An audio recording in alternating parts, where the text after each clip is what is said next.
Shalom, family. Good to see you all here. Hope you're doing well.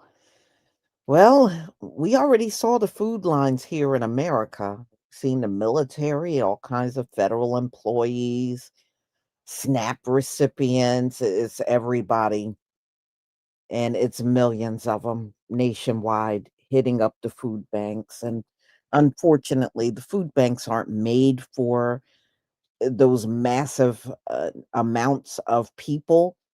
That's really for local people that are struggling, and they usually will deal with those folks, once a week they'll be open or, whenever they are open. I know some of the churches around where I am, they make hot meals every day.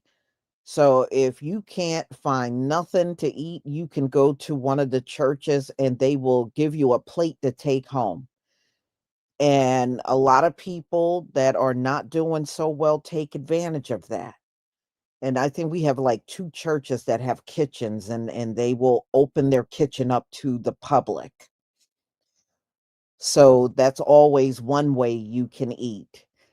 And some of the same churches once a week, because there's one near me, and I'm telling you that line of cars go all the way down the road. And I think like over the last from the lockdown all the way to today, that's when the lines start getting longer and longer and longer, and they are absolutely crazy now. So we've seen these things in America, but Canada, I never thought about Canada. Well, Canada is struggling too. They got long food lines just like here in America. So at the end of the day, it's probably all of North America that's going through these food lines. And you're about to see and find out what's going on in Canada. Canada said their economy is bad. Just like here in America, there's a lot of people that's out of work, a lot of people that are struggling financially, and it's really very similar to what's going on here, but minus the government shutdown. But a lot of people in Canada are not having a great time making it out here. So we're going to take a look at that. Shalom to everybody in the chat. Let me go ahead and share my screen so we can get started.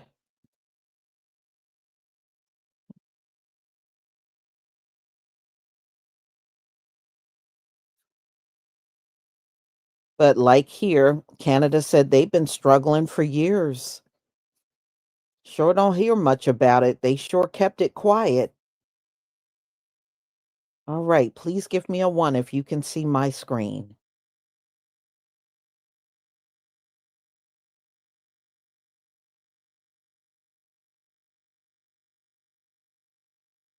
Yeah, I mean starvation in North America, all of North America.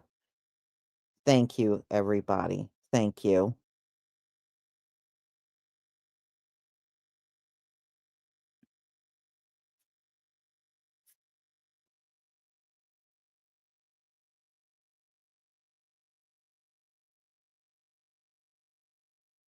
I'm running a food drive to raise at least, hopefully, $333 Canadian.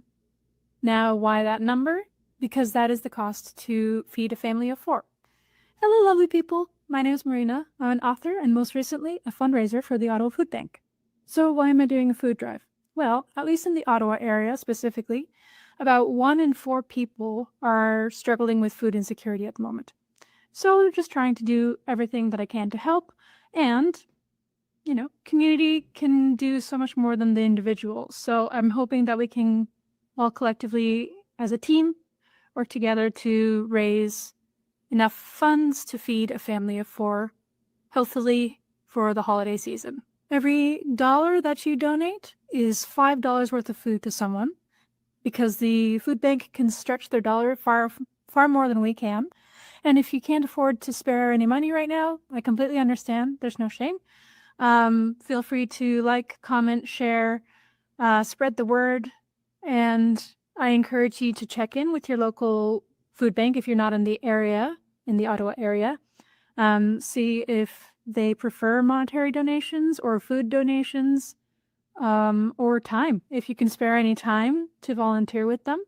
And if not, even just on social media, if you're sharing resources like recipes or where to purchase affordable food from grocers, that's amazing as well. Every little bit helps. So we're doing in this as a team.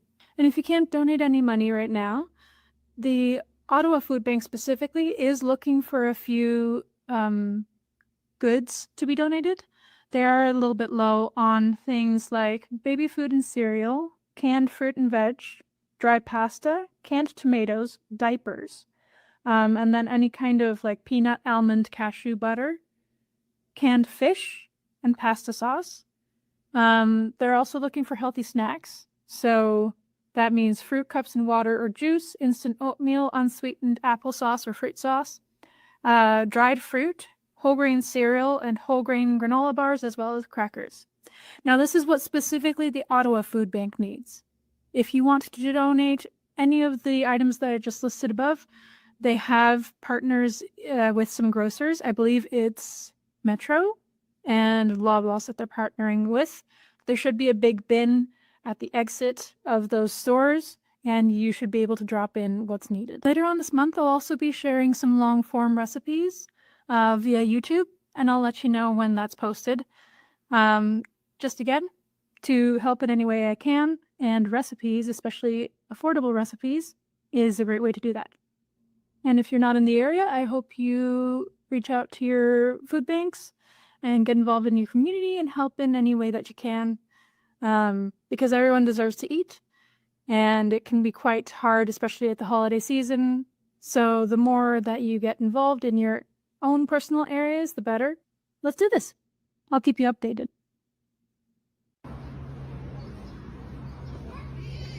Saya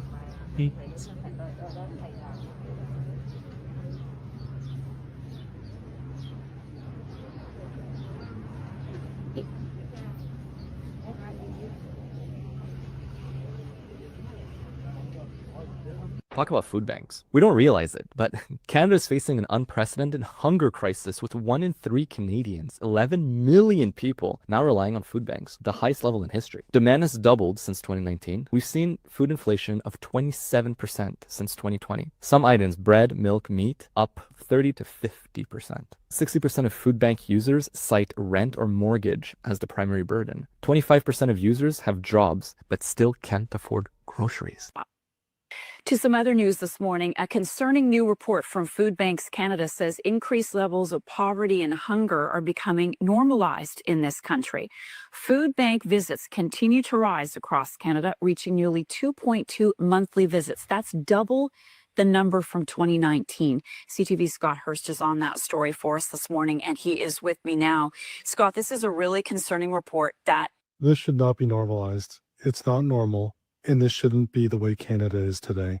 In fact, we have spent over $50 billion in EV mandates that are failing. This is a gross negligence. It's political gross negligence by the Liberal Party of Canada. Food banks rely on our after-tax dollars. Do you think we get a tax write-off when we drop off food? We don't.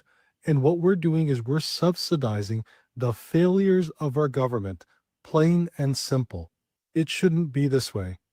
Government gets to benefit from taking our tax dollars and taking our generosity for their failures. And meanwhile, we commit billions of dollars to other countries. It's ridiculous. You see, this is an accumulation of failed Liberal policies. It's a compound effect that has happened over years. And Mark Carney told us sacrifices need to be made. For starters, why don't we sacrifice the aid that we give to other countries and start giving aid to our own people? Guys, this isn't normal. This should not be normalized. This is not okay. We are not okay. We are facing a food poverty crisis. Why do you think the Liberal Party introduced a food program, a permanent food program for our schools and for children. It's to cover up for their failures. If the Liberals introduced policies that allowed for more investments into the country, to allow for lower taxes, to have high wage paying jobs, if we had controlled immigration, this wouldn't be a problem. Guys, they failed. Them putting out these new programs at your cost and your expense for their failures, it's not normal. Plain and simple, it's a cover-up. You should not be thanking them. You should be disgusted with them.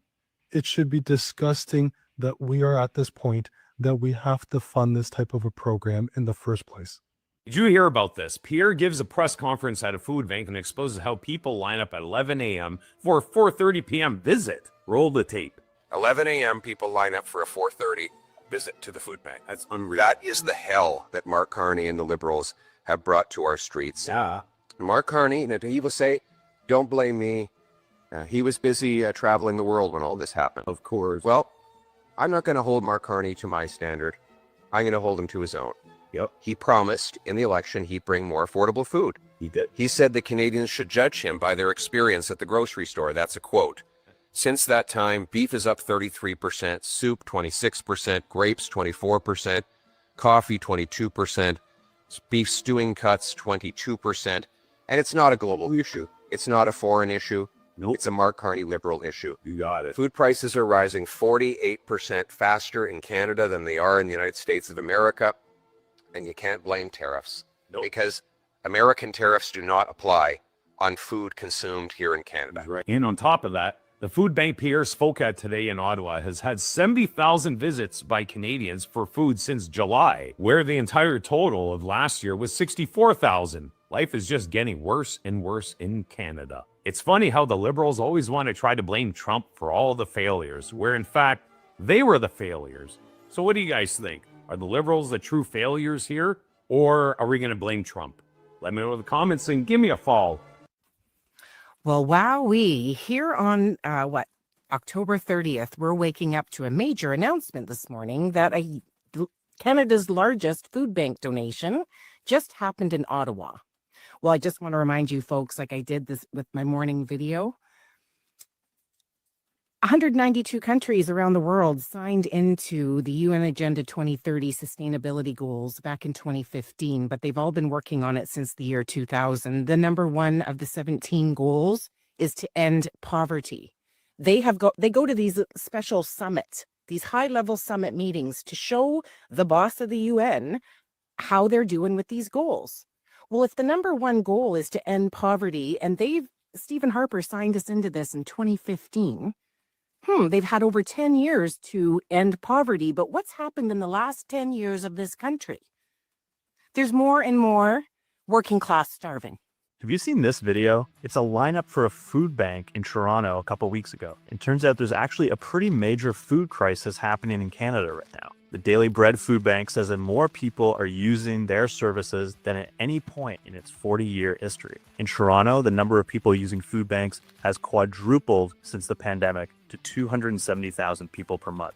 And it's not just people who are homeless or out of work using the food bank either. 33% of food bank users are employed now. That's up from 16% last year. And no, this isn't just a Toronto problem either. One NGO estimates that 1.5 million Canadians depend on the food bank to get enough to eat. So why are so many Canadians struggling to afford food? Well, one of the big reasons is food price inflation. The Agri-Food Analytics Lab estimates that an average family of four in Canada will spend $16,288 this year on food. That's up around $2,500 since 2021. But the problem isn't just food inflation. Other costs have gone up too, like housing. In fact, the average household in Canada is spending 14% more on shelter and utilities than they were in 2019. Together, that's more than $5,000 in extra expenses that the average household didn't have before the pandemic.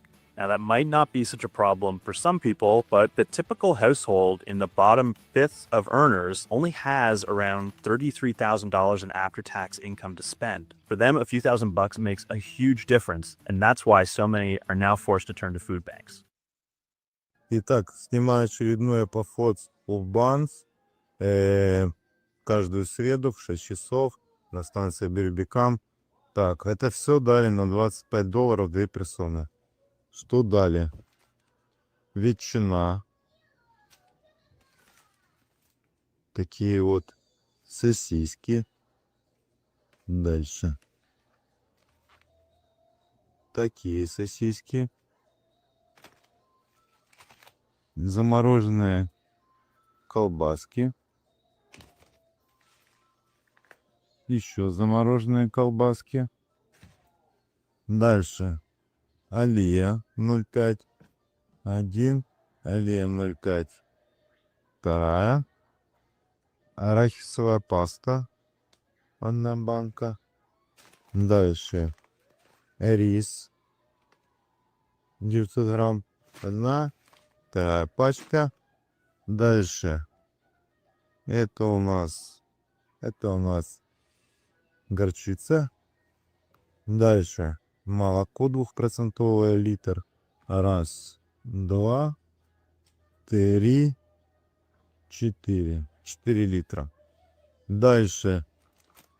Вот такие. Ну, дали 2 пачки. Одну уже, куда-то там где-то еще разорванная. Вот 1 пачка. И вторая. Потом такие самые хлопья. 1 пачка. И вторая. 800 грамм. Дальше у нас паста соус томатная. 1 банка. Потом 4 банки это рыба. Туна.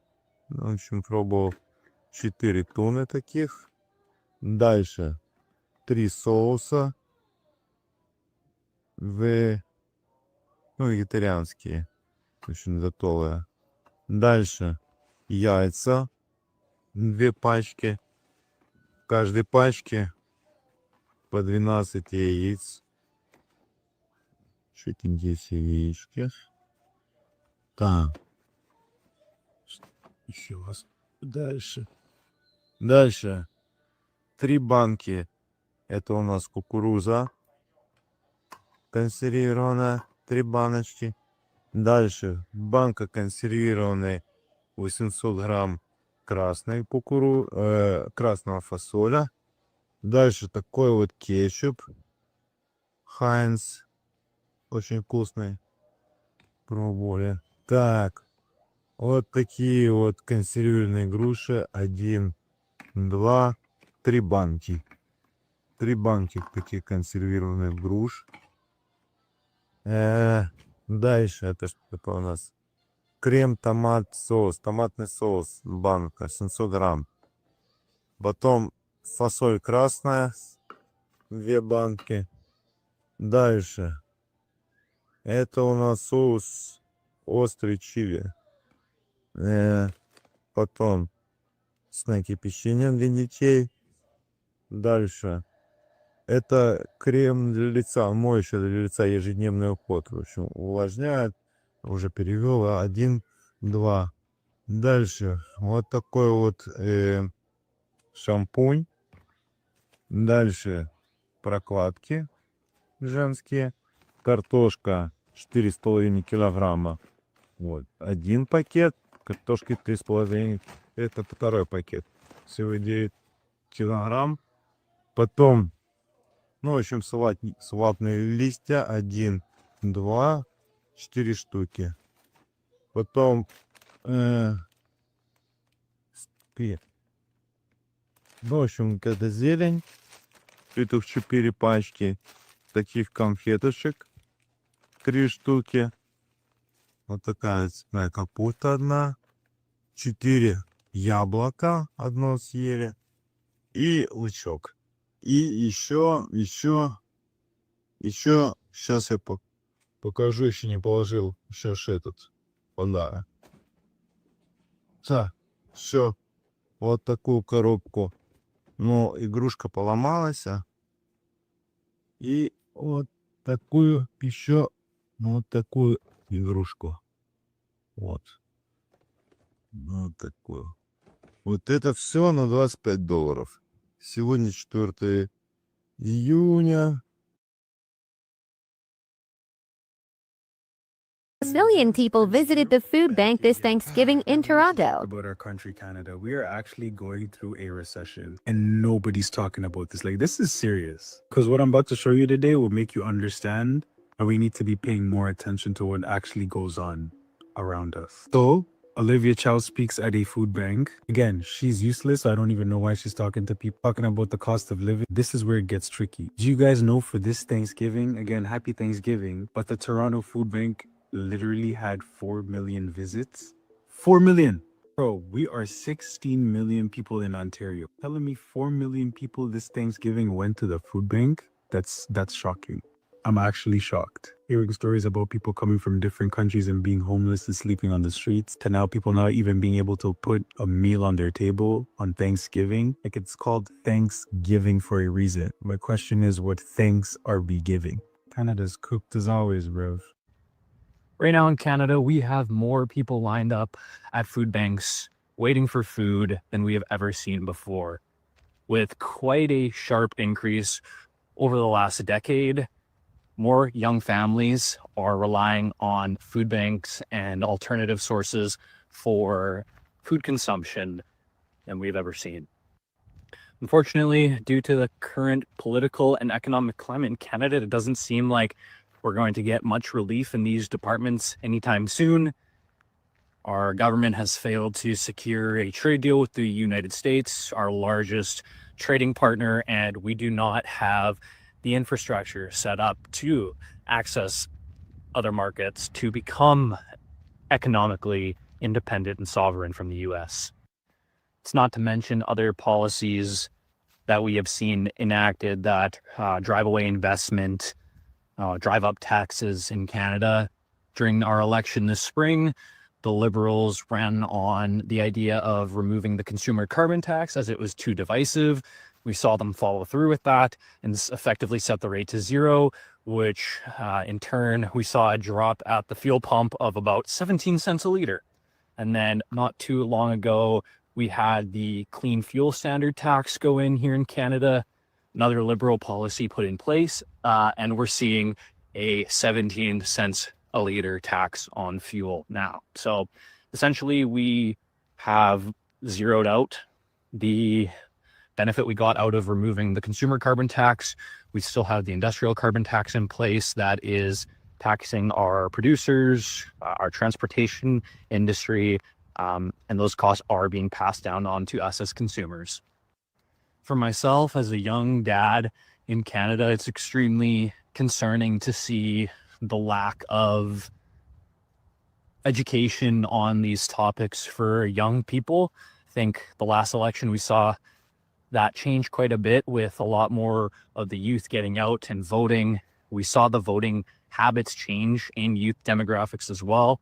So I think there's some change there, but I would really like to push information to the space, try to provide as unbiased as I can, because of course, everyone's going to have their own political biases. They're going to have their own economic, cultural biases too. But at the end of the day, all I really want is for, my family to be afforded the same childhood that I once was in Canada. And right now, that is a pipe dream, to say the least.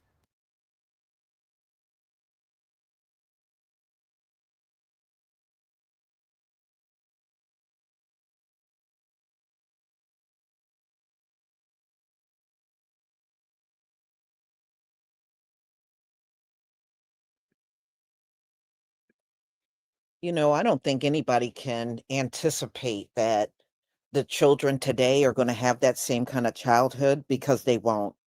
They won't. This place is so different from when I was growing up, and even community is so different from when I was growing up. One thing I do remember about being in the hood, it was tight knit. Everybody looked out for each other's children, or if you were out in the street doing something you shouldn't have been doing, there was always some parent that would come out there and correct you, even if it wasn't your own mother or your own father. It would be some parent, on the block that would stop us from doing stuff. That's the kind of environment I grew up in.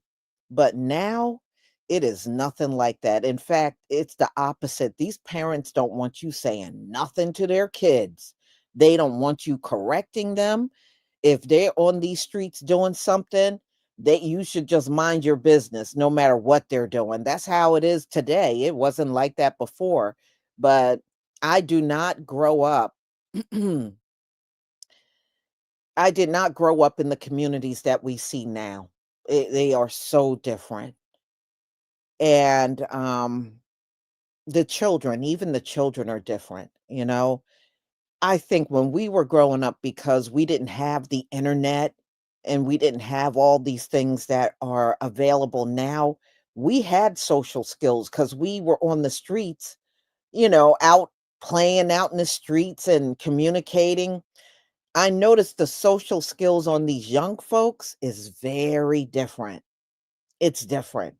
They have not been really socialized like they should be. Everything is about a computer and cell phone and all that, and their communication skills are not good. So, as you can see, y'all, Canada is struggling too. I never thought I would see this, but here we are. Canada is also in a desperate situation with people that once were thriving and they're not thriving anymore. It's just like here in the US. So, y'all, I thank you for being here. I thank you for your support. And I pray that in these final days, we will all stay connected with our Heavenly Father and get through this the best that we can, because you can see the Gentiles are falling apart for real. They are taking the worst hit from what I'm seeing. Us, we're used to a struggle here and there. They're not used to it. And it is very clear they're not used to it. And when I see videos of them crying and ranting, no, this thing is kicking their ass for real. So, y'all, I have 2 premieres that are coming up, so I hope you can return to be there, but have a wonderful afternoon. Shalom, family.